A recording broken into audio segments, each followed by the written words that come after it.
le message est venu parce que Dieu a remarqué que quelqu'un, quelque part, aille apporter quelque chose. La perte, c'est le fait de ne plus avoir la maîtrise sur quelque chose. C'est le fait de manquer quelque chose, d'échouer quelque part. C'est une honte quelque part. C'est le fait de perdre ce que tu avais. Je ne sais pas dans quel point où tu te trouves. Je ne sais pas le point où tu te trouves avec la perte. Cette infection de la perte a contaminé ta vie quelque part là où je ne sais pas. Pour te dire que la perte peut se faire de plusieurs manières. Tu as perdu, je ne sais pas moi, un voyage. Tu as perdu un mariage. Tu as perdu l'intimité qui régit votre couple. Tu as perdu les moyens que tu avais pour bâtir ton foyer. Tu as perdu les capacités que tu avais pour se stabiliser. Tu as perdu un contrat de travail. Tu avais un grand ministère. Avec un temps, ça ne marche plus. Et tu restes là seul. Les gens qui t'entouraient ne sont plus. Les dons qui s'y manifestaient n'agissent plus. Alors la question est venue ceci. Qu'avez-vous perdu? Je m'aimerais dire à quelqu'un, est-ce qu'avez-vous remarqué la perte? Ce message est venu pour celui qui a remarqué une perte. Est-ce que dans ce couple où tu es, avez-vous remarqué une perte? Je m'aimerais dire à quelqu'un qu'il est possible de récupérer ce qu'on a perdu. Le Seigneur a la capacité, frères et sœurs, de t'amener à récupérer ce que même tu as eu à perdre. Pourquoi tu as eu à perdre? C'est parce que tu as essayé de faire une vie sans Jésus-Christ. Tu as essayé de mener une vie qui n'honore pas le Seigneur. Dieu et Jérémie ceci. Dieu l'air. Qu'ils vont perdre par leur faute. Tu as eu à perdre par ta faute. Il y a des voies qui amènent quelqu'un à perdre quelque chose. On peut perdre si on n'est pas fort à sécuriser. À peine oui. Dans Ézéchiel chapitre 3, verset 20. Dans Isaïe, si un juste se détourne de sa justice, Éternel Dieu vient devant lui et il pourra. Ce qui est dans la émission de Kazo Maladie, ce qui est dans la émission de Namokuno Makilaba, ce qui est dans la peine oui, dans Zipi, dans sa soumission de Zabi. Tu n'es pas de Wana Peyo de Nusa, Wana Pe. Mais t'as rappelé, mais tu m'as fait. T'as marqué dans sa sodomie. Il y a quoi à permettre entre les mariés, les gens à Madame Bon. Ah, c'est tout à fait normal. C'est un acte d'abomination. Aïe, bien. Ça, dans le chapitre 1er, parce qu'il y a un commerce traité, mais à ça. Il y a tout ça là. Avant de balayer sa mère, elle a fait ça le lot dans un dégât. Shalom. Peuple de Dieu. Je vous salue dans le nom de Christ Jésus. Je me tiens devant vous étant un humble serviteur. Au nom de l'Orgé Oti et Songol, un des serviteurs dans l'église de Longa Ministre. J'ai reçu l'opportunité de me tenir pour vous communiquer dans cette information qui est renommée 15 minutes de consolation avec Jésus-Christ. Le Seigneur a choisi ces moments pour consoler une personne. L'église où je suis serviteur est dirigée par Papa Elonga, que nous connaissons tous. C'est Dieu qui lui a parlé de me faire passer au Seigneur. Et Dieu lui a informé qu'il y a un message qui passera au travers de moi pour consoler un cœur abattu. Voilà, nous prions pour commencer ces moments importants, pour que la prière, c'est le moyen qui nous permet à nous contacter au Seigneur. Prions au nom de Jésus, tendre Père. Pendant ce temps, ces lieux, nous te rendons grâce. Nous te sommes vraiment reconnaissants. Nous voulons que tu nous parles et que tu t'adresses à nos cœurs. Laisse toi qui connais le cœur et qui sonde le rein, que tu te communiques en nous pendant ce moment et que ton Esprit Saint se repose sur nous. Dans le nom puissant de Christ Jésus, nous devons ainsi prier. Amen. Nous prenons rapidement le verset de Jérémie, chapitre 17, le verset 5 qui dit, nous lisons. Nous commençons par le verset 4. Notre sujet est intitulé « Qu'avez-vous perdu ?» C'est une question que le Seigneur pose à une personne. Dieu ne pose pas à celui qui n'a pas perdu. Ou il pose à celui qui a perdu. Mais il informe ou le demande. Qu'avez-vous perdu? La question est donnée à celui qui est concerné. Celui qui est concerné, cela veut dire que la personne qui est infectée par une perte. Que dit le verset? Le Bible dit ceci. Dans le livre de Jérémie, chapitre 17, le verset 4 à 5 dit ceci. Le verset 4 dit ceci. Par ta faute, tu perdras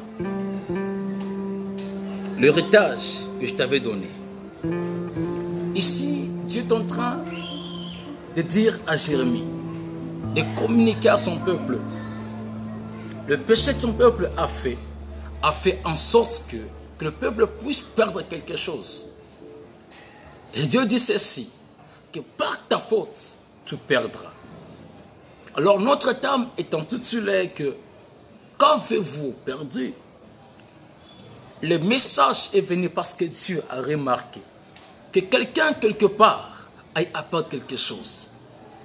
La perte, c'est le fait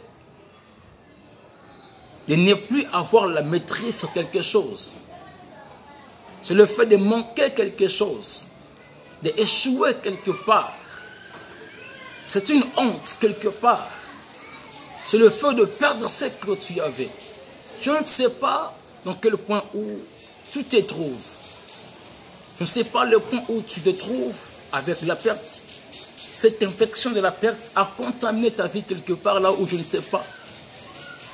Pour te dire que la perte peut se faire de plusieurs manières.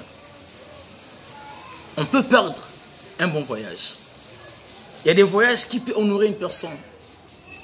Tu as perdu, je ne sais pas moi, un voyage. Tu as perdu un mariage. Tu as perdu l'intimité qui régit votre couple. Tu as perdu les moyens que tu avais pour bâtir ton foyer. Tu as perdu les capacités que tu avais pour se stabiliser. Tu as perdu un contrat du travail. Et je ne sais pas, tu as eu à perdre, même dans l'œuvre de Dieu, tu as eu à perdre un ministère, à perdre aussi un don. Tu avais un grand ministère, avec un temps, ça ne marche plus. Et tu restes là seul, les gens qui t'entouraient ne sont plus. Les dons qui s'y manifestaient n'agissent plus. Alors la question est venue ceci. Qu'avez-vous perdu? Je m'irais dire quelqu'un, est-ce qu'avez-vous remarqué la perte? Ce message est venu pour celui qui a remarqué une perte.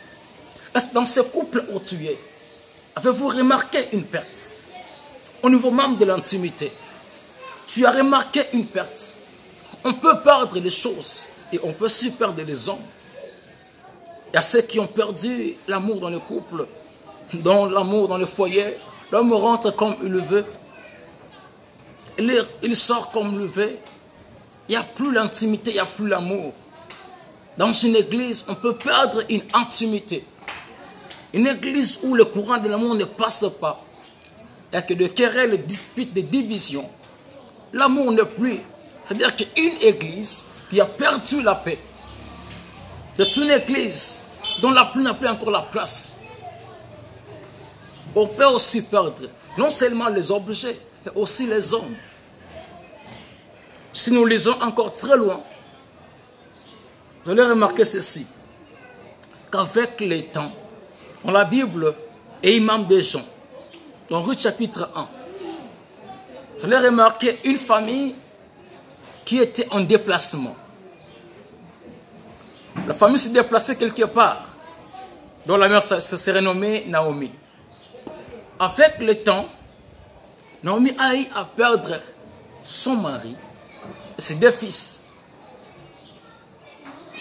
Elle s'est dit, j'ai déjà perdu ce qui était important pour moi. Peut-être quelque part, toi aussi, tu es là, tu te poses des questions. Tu te dis aussi que j'ai déjà perdu. Que dois-je faire? J'ai déjà perdu. Que dois-je faire? Oui, la perte existe. Tu peux perdre même un mariage. Tu peux perdre même un couple. Vous savez, dans le couple, si c'est un couple où l'amour est en mouvance, on a l'envie qu'il y ait l'espérance.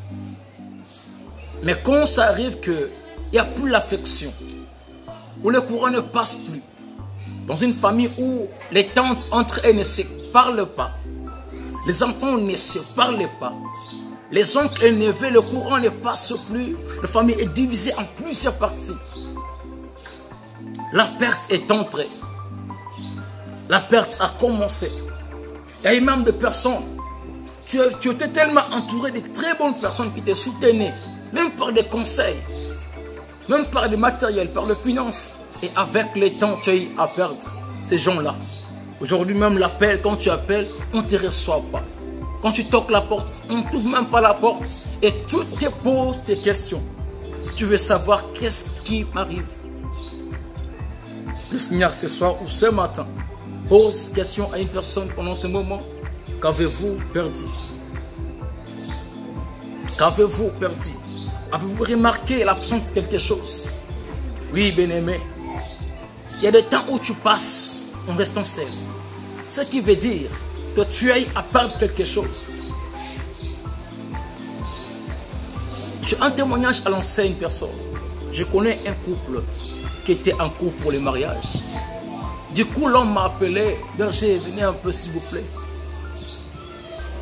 Moi, c'est ce qui se passe. Je lui dis, qu'est-ce qui se passe? Il me dit, ma fiancée refuse de marier avec moi.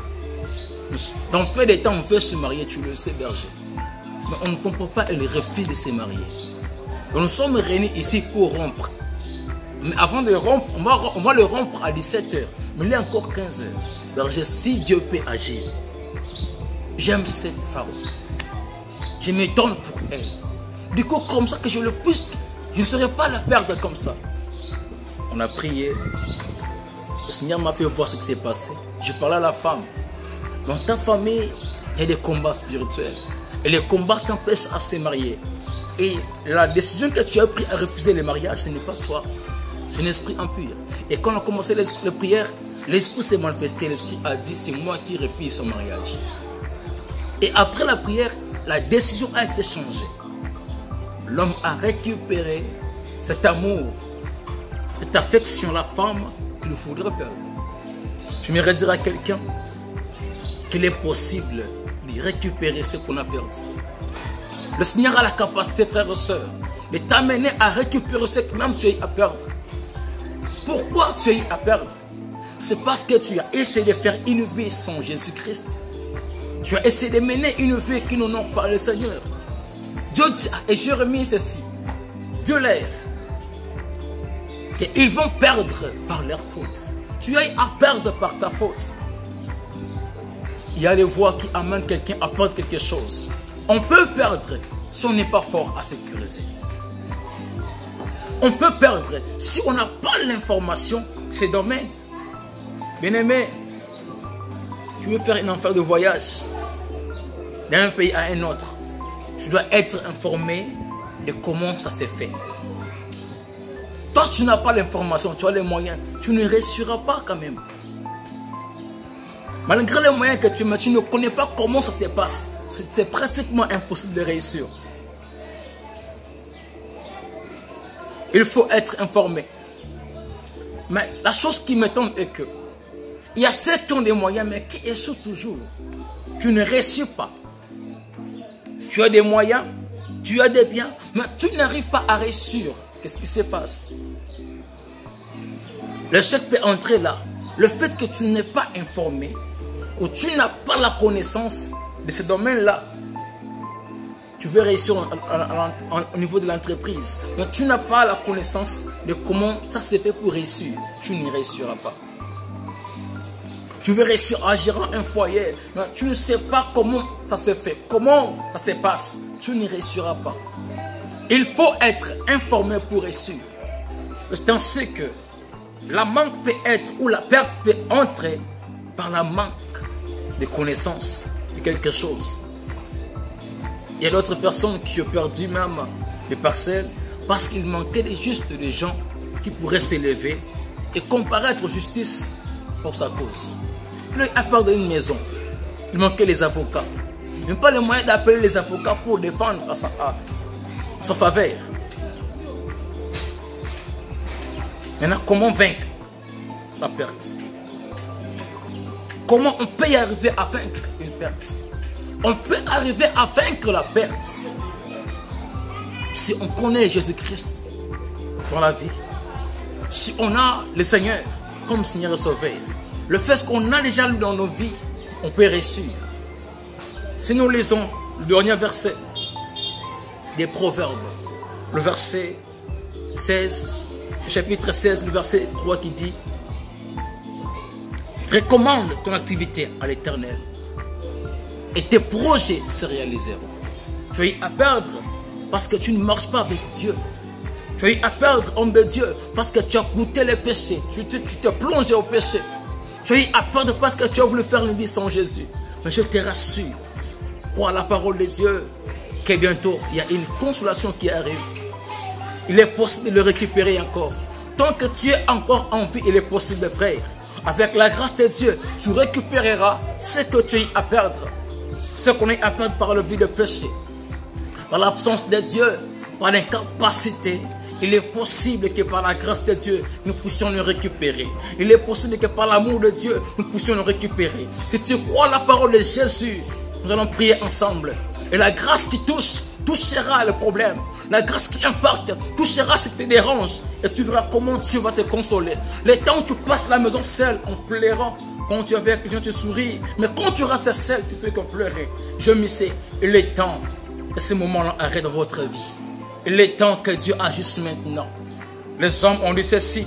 Salomon a dit que ce qui est courbé ne peut pas se redresser. Mais Jésus, devant le temple, a eu à redresser la vie d'une personne. Pour te dire, il est possible avec la grâce de Dieu de récupérer même ce que le péché a volé. De récupérer ce que les mondes obscurs nous ont volé. Ce qu'on n'a même pas la maîtrise, ce qu'on n'a pas la force. La grâce peut nous amener à le récupérer. Nous allons prier ensemble. Et l'amour du Seigneur va toucher quelqu'un. La grâce de Dieu va t'amener à récupérer. Le mari qui te fuit, la fiancée qui te dérange là, va revenir à la lutte.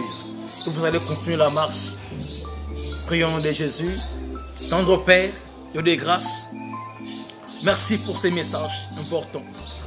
Je prie, tendre Père mon Dieu, pour tous ceux qui me suivent en ce moment. Père, les problèmes qu'ils ont, je ne sais pas, peut-être tendre Père du fond, mais je te prie, Seigneur mon Dieu. La Bible dit ceci, que toi qui exauces les prières, tous les hommes s'approcheront de toi. Père, laisse que maintenant, que tu écoutes le cri de ceux qui sont devant toi. Ceux qui n'ont pas encore reçu ta parole, amène-le ton Père à croire l'évangile, à avancer avec toi.